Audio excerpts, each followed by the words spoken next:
Hamilton's new mayor said today she's looking forward to a council that can achieve great things for the city.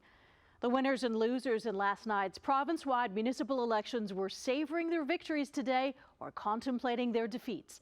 Al Sweeney caught up with the three candidates who turned Hamilton's vote for mayor into one of the most exciting races in the province. Andrea Horwath was back home today where her career began 25 years ago as a Hamilton City Councillor, before she headed to Queen's Park as an MPP and then Ontario NDP leader. Now she's got the city's top job. It feels like it's the right thing. Being back home where all of the passion that I had for this city started. Horwath won the mayor's job, celebrating her birthday on election day with a 1,600 vote lead over her nearest challenger, Keanin Loomis.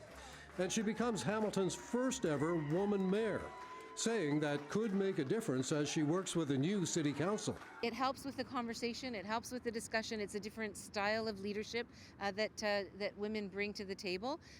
I'm very collaborative in my approach, I always have been, but it's about the team. She says her first job is to adopt a collaborative approach that will get people involved to move past the scandals like Sewergate and other issues that have alienated people from city government. The need to pull some people from Hamilton, diverse voices, to a table to talk about how do we engage Hamiltonians better.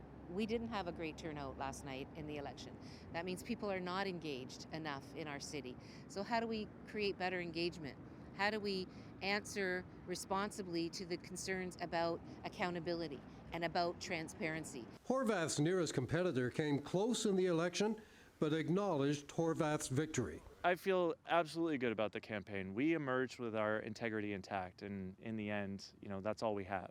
Keanin Loomis says this election will be good for the city. Regardless of how we did, there was a lot of change that came out last night. And in fact, we have as well the very first woman mayor of Hamilton, and that is change, and that is significant, and it's something that we as a community should be celebrating. It's tough to lose, but I think I'd rather have lost by a lot than a little. Bob Bratina, with time now to mow the lawn, says he probably wouldn't have fit in with the new council anyway.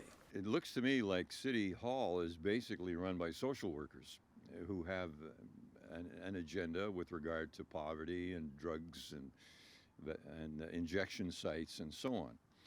And that's different from what I think a council should be, which is the board of directors of a very large corporation. And people in Hamilton have mixed feelings about the election. I'm expecting at least a few good things, but I'm never expecting all the promises to be fulfilled. I don't think they're going to do nothing. I'm glad in a sense that it's not the old guard. I think it would be awesome to see a woman step in power. Not that men can't do it either. I saw the results. I think it's exciting. I think it's a shake-up that we probably needed. So one of the results of the election was a very low voter turnout. The city says only 35.38% of eligible voters went to the polls this time. That's down from 38% in the last municipal election in Hamilton.